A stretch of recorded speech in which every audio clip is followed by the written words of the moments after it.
Welcome to my underground lair. Actually, no, welcome to USR1 Retro instead. Thank you very much for joining me for this pickups video. A bumper crop of films. Did I just say clop or crop? A bumper crop of films. Sorry, I was trying to be funny, it didn't come out right, so... yes, bumper crop of films across 3 formats. VHS, Blu-ray, and laser disc. And we're going to start off with the VHS. Now, the first VHS cost $2.99 before tax. I think after tax it was just over $3. This is a film that I enjoy. I think the last time I watched this was before I came over to see my wife. The voice in the background, as she'll probably be known as, or my mystery voice happy helper. Yeah, my mystery voice happy helper would probably be a better description. She hasn't seen this, so we're gonna be watching this. As I say, I watched this for the last time before I came over, and before that it was a good few years. And it's got Lee Evans in it, who's probably one of my favourite stand-up comedians. It's got Nathan Lane, who's great no matter what he's in, even in Only Murders in the Building. He's great in The Lion King as Timon. He's just a funny guy, really funny guy. And it's Mouse Hunt, and it's also got Christopher Walken in it, who gets to flex his comedic chops as a pest exterminator, and he flexes his comedic chops very well indeed. I mean, the guy's a legend. He really is. And in this, he's just hilarious, absolutely hilarious. So yeah, Mouse Hunt. The next one we got from... Oh, I should say, sorry, that all of these are from in or around the Austin area in Texas, and they're all from Half Price Books. All from Half Price Books. This one, we got this from a Half Price Books that was by the side of a Goodwill, which was closed sadly, and a KFC, which we didn't go into because we weren't hungry at the time. And this one is a Pierce Brosnan film from 1987. I think he filmed this while he was making Remington Steele, and it is Taffin. I've not seen this. Apparently the UK VHS, it goes for roughly between about 5 and 10 quid. This was only $2. I don't think it's had a UK DVD release, so I think if it has, it's quite hard to get hold of. It's got Alison Doody from Indiana Jones and the Last Crusade and A View to a Kill in. You said Doody. Alright, Beavis. It's alright. My happy helper voice turned around and said, you said Doody. If you couldn't hear it. Oh man, that's quite funny. That's very funny. And talking of Beavis and Butthead, I wish I could find that on VHS or Laserdisc, or even the recent Blu-ray re-releases. I would love to get that film. But no, in Taffin, Pierce Brosnan, basically it's when a small Irish town is terrorised by a corrupt business syndicate, the lone hero wages an all-out war. Mark Taffin is a tough-as-nails debt collector who's as quick with his wits as he is with his lightning-fast martial arts moves.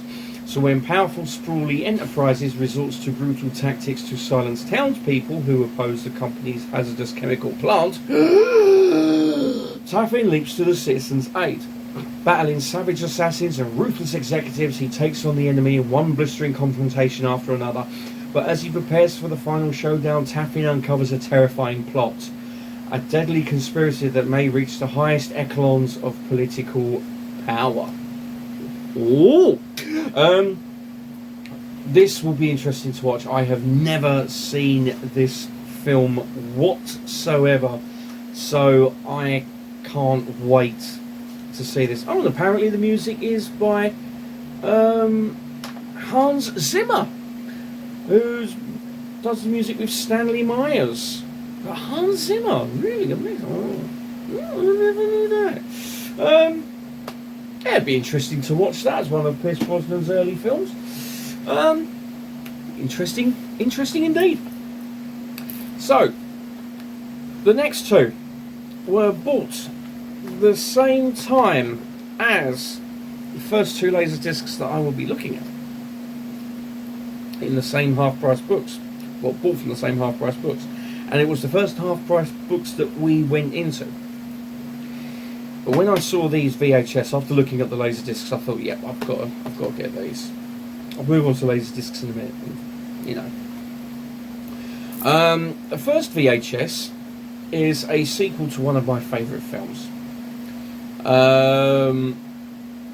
Brendan Fraser, Rachel Weisz, Arnold Vosloo returns as the High Priest Imhotep, Oded Fahir returns as Ardeth Bey, and The Rock in, I think it's one of his first roles, wasn't it? I think it was it was one of his first big screen roles as the Scorpion King, and it's The Mummy Returns.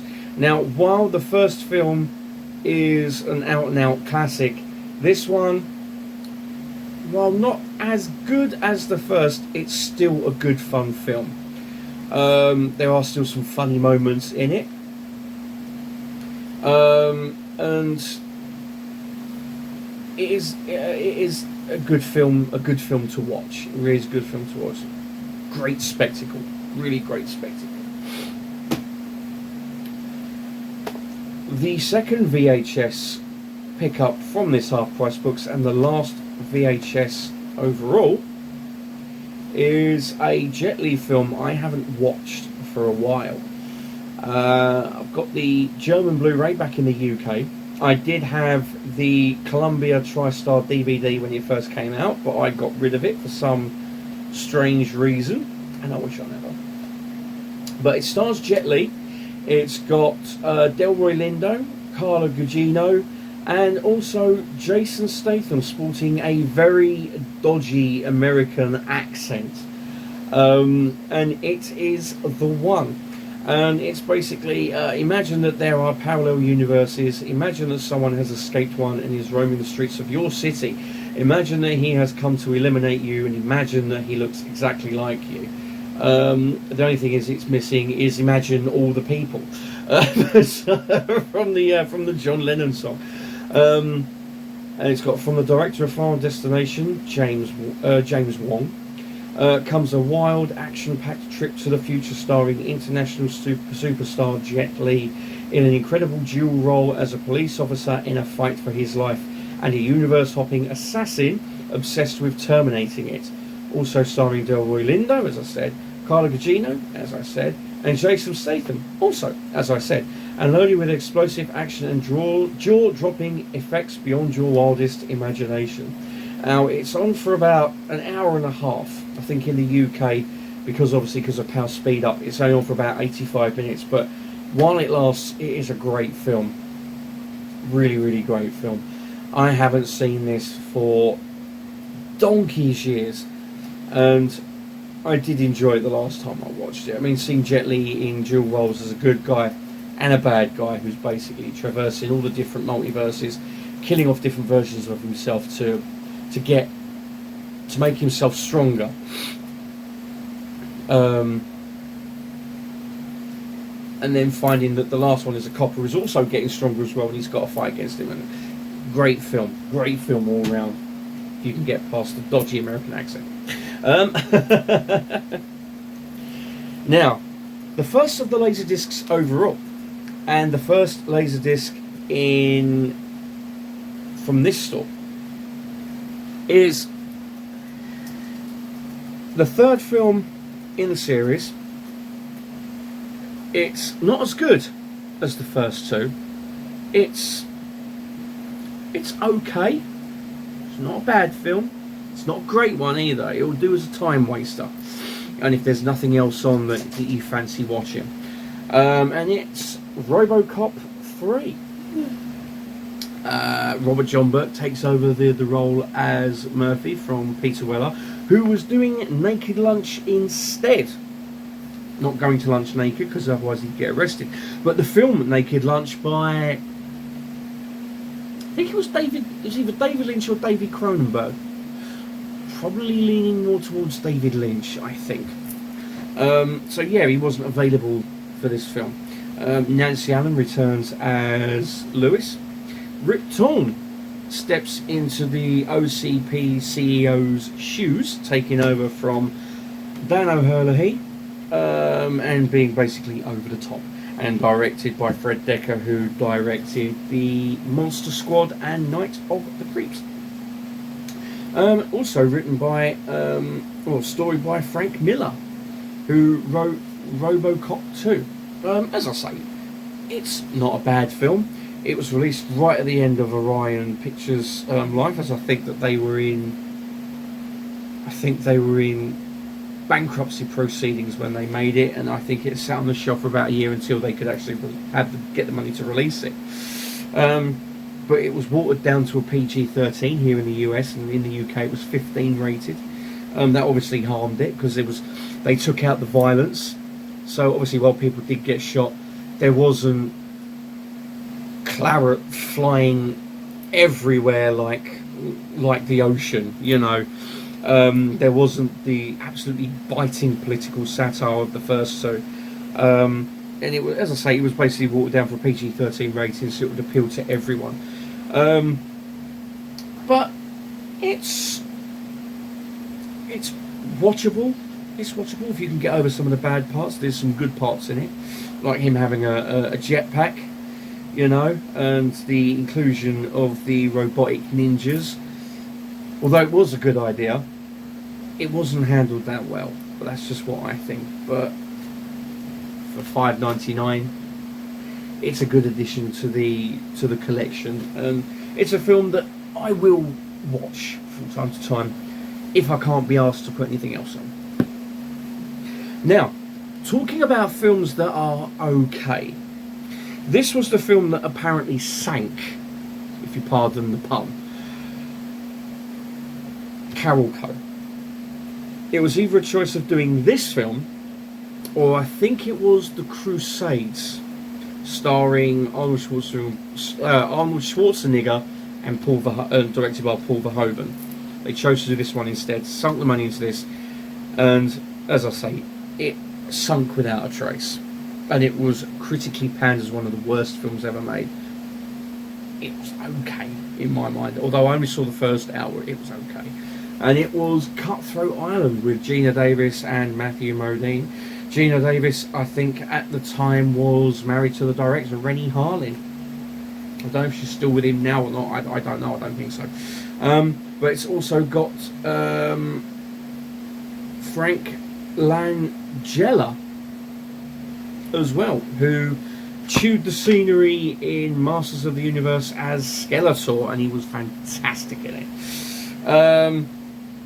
But for $5.99 for a deluxe widescreen edition, which has got a featurette, I think, on the second disc. Yes, yep, on the second disc on side 3.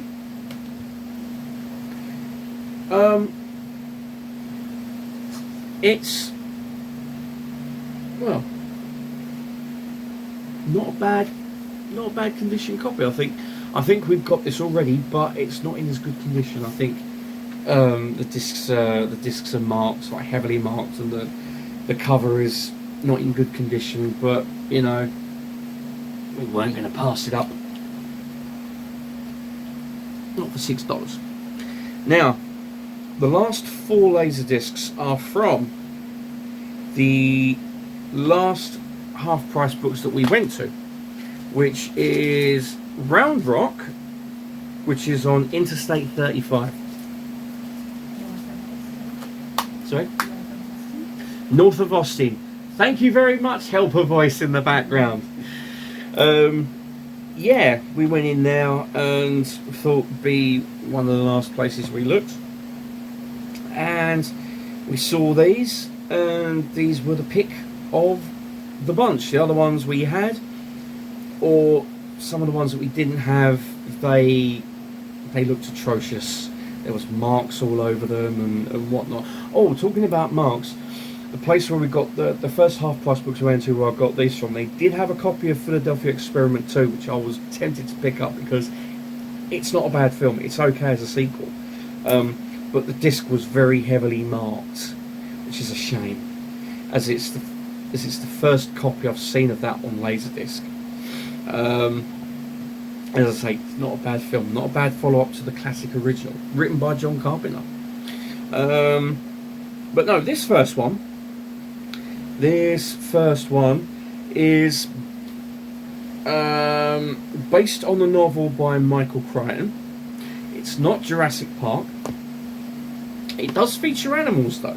It's got Dylan Walsh in it. It's got Laura Linney. It's got Ghostbuster Ernie Hudson, who I hope they gave a steady paycheck to it so he would say yes to anything they said.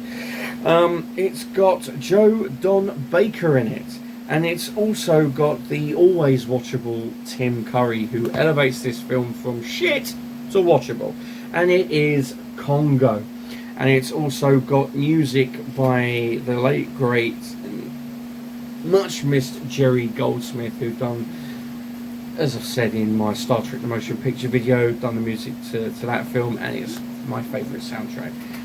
And it's also got animatronic gorillas in by Stan Winston, the animatronics legend, who actually designed the Terminator and done the stop motion for that as well. I think he designed the puppet that bashes in the door at the near enough the end of the film. But yeah, I've not seen this for donkey's years. In fact, I think the first and only time I watched it was when I recorded it from Sky Movies for its premiere back in, when was this made? 1995, so it would have been about 96, 97 I would have recorded it. That was the first and last time I watched it, and it was crap. But yes, as I say, anything with Tim Curry in though elevates the film from crap to watchable. It is about the only good thing in the film. But for $4.99 and some what looked like teeth marks in the bottom. I've got a feeling Checkers chewed on this. Has she even been up there for any amount of time? I don't know, but the thing is, unless the person who bought this got hungry, Or had a cat. yeah, or had a cat, or basically hated the film so much that they were going to try and eat the Laserdisc so they didn't have to actually admit to owning it, who knows.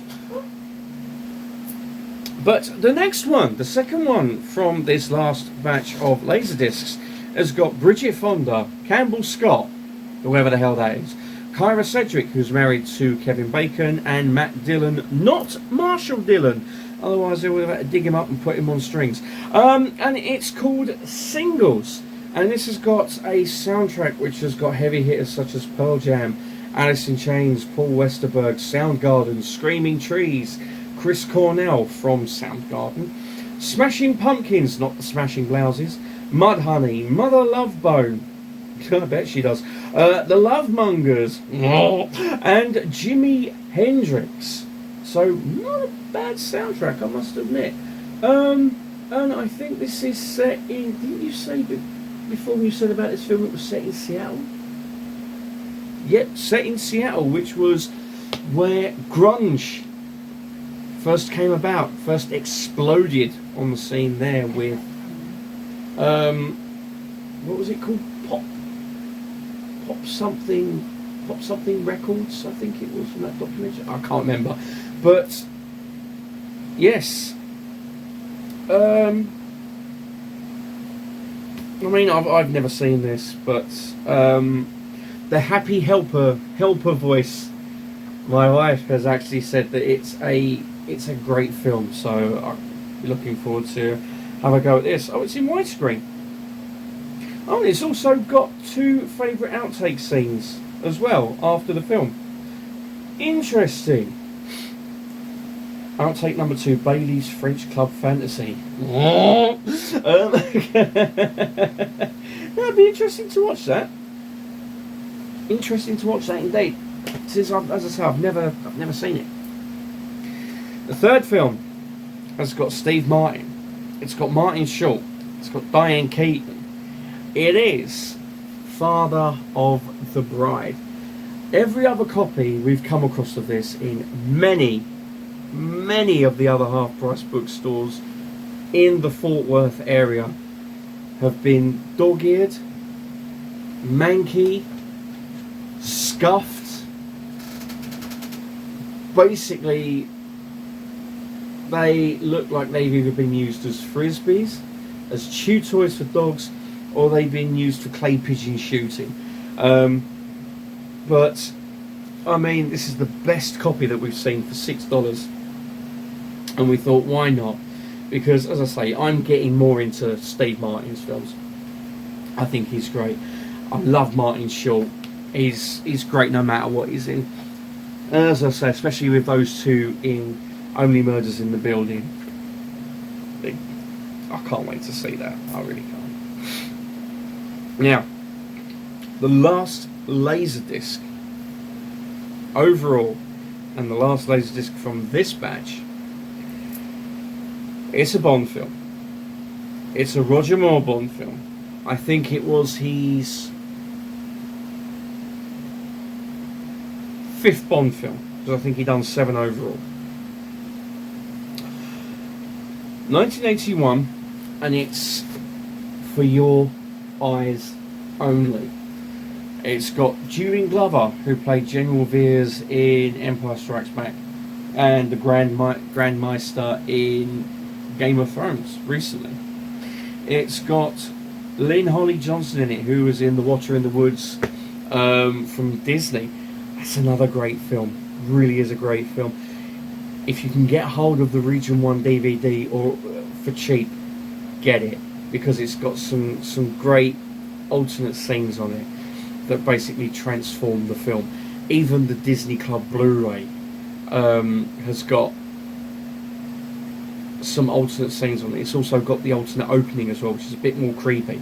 But overall, Watcher in the Woods, great film. Very creepy atmosphere. It's got David McCullum and the legend, the screen legend that is Betty Davis. Can't fault it. Get it watched. Great film. But no, For Your Eyes Only. It's got music by Bill Conti. Not a great soundtrack, but it has got a great Bond theme with Sheena Easton singing the title track. Really is a great Bond theme. It's also got the recently lost Topple as Columbo, not the copper Columbo. So you won't see Topple in this and a long beige Mac going, and another thing, Mr. Bond. Now this is on the CBS Fox label here. In the UK, I think it was on the Warner Brothers label, with the black border around it that adorned many of the UK Laserdisc discs, many of the UK VHS and Betamax of the time. And this one, it's got the blue band at the bottom with the proper artwork. It's not a Bond film I return to often, but it is one I do watch from time to time. There are some good bits in it, especially the climbing sequence near the end of the film where they're trying to get to the monastery and Bond has to climb up there. Quite tense, and it makes my feet go funny because I hate heights. I do alright in planes because all I can see is clouds and I think, oh, great big fluffy marshmallows. If I'm up high and I see the ground, It's time. And no one wants a trouser browning moment like that. But yeah, that scene, it sets my feet on edge. That's why I think it's a great sequence, because it sets my feet on edge, because it's like, shit, any minute now he's gonna fall. Great sequence, and it's, as I say, it's a good film. Good film. Now, the last purchase overall, and the only Blu-ray. The only Blu-ray. It's a 3-film set. One of the films I have already on UK Blu-ray. But for $5 I wasn't going to pass up this set of the 3 films. It was either this or $5.99 for the first 2 films, and this was 99 cents less for one more film. It's a no-brainer. It's a Mortal Kombat trilogy. The third film apparently is a TV movie, and it's got Michael J. White, who played Spawn, and who also played the computer Seth, who goes mental, and I think he turns evil in Universal Soldier: The Return. And I think it looks like it's got Jerry Ryan in it, who played Seven of Nine in Star Trek Voyager and Star Trek Picard. The first film, directed by Paul Anderson, as he was called back then, instead of Paul W.S. Anderson. It's a great martial arts film. Some very funny lines in it, and some great rapport between the 3 main characters of Liu Kang, played by Robin Shou, Sonya Blade, played by Bridget Wilson, who is married to the tennis player Pete Sampras, and Lyndon Ashby, who plays Johnny Cage, the movie star who's accused of being fake. The interplay between those 3 is great. Really, some great lines, some funny lines, and also some great character building with them, and they become friends, and you know, it's just great. When you throw in Christopher Lambert into the mix as Lord Raiden, the God of Thunder, and the God of Thunder, he has some great lines as well. He doesn't fight, although he does manage to put Liu Kang over his shoulder at the beginning of the film. He's just great as Lord Raiden. Again, he's got some great lines, some funny lines, and for me, he's a great Lord Raiden. Really, really is. And then you've also got Can you look him up for me? On Wikipedia, type in Mortal Kombat for me, please. Talk amongst yourselves or play with yourselves, it's fine. Mortal Kombat. Mortal Kombat. You want film, Wikipedia page. What year? 1995.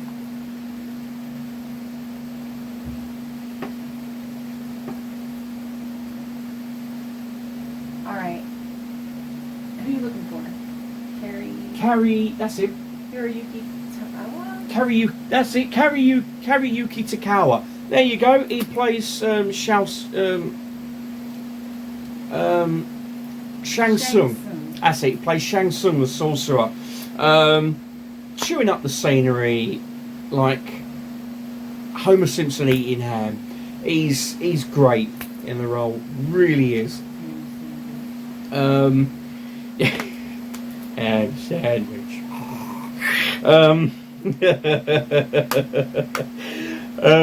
Yeah, the first Mortal Kombat is a great film. Some great choreographed fights. I loved it. Absolutely loved it. Mortal Kombat Abomination, Annihilation. I've only seen it once. I watched it when I recorded it. I do remember that the only person returning to the film from the first film was Robin Shou as Liu Kang. They recast Johnny Cage, Sonya Blade, and Lord Raiden. They recast Lord Raiden with James Remar, who was in The Warriors, who threatened to turn, I think it was either a gang member or a copper into a popsicle by shoving either a bat or their truncheon up their arse. And he was also cast as Corporal Hicks in Aliens, but he was actually busted for possessing drugs because they were filming in the UK at the time. And so James Cameron fired him from the movie, and justly so, according to him. And Michael Biehn was brought in instead. But you still see James Remar when they're going into the hive first of all. In the under the atmosphere processor, when they go in, they all jump out of the APC. And as the camera pans down from the top of the hive, and you see them all walking, you see all their backs. James Remar is actually in that scene as Hicks. They actually kept that scene in there, so he is still in the film. But yes, in this he plays Lord Raiden. No, sorry, the other person to be in the film from the first Mortal Kombat is Talisa Soto, who plays Princess Kitana, who helps out our three heroes in the first Mortal Kombat film and returns for this one. I've not seen Legacy, so I don't know what that's like, but it looks like it's from 2011. Fair enough. So yeah, it'd be quite interesting to watch that, and it would be quite interesting to see if Annihilation is still as balls as I remember.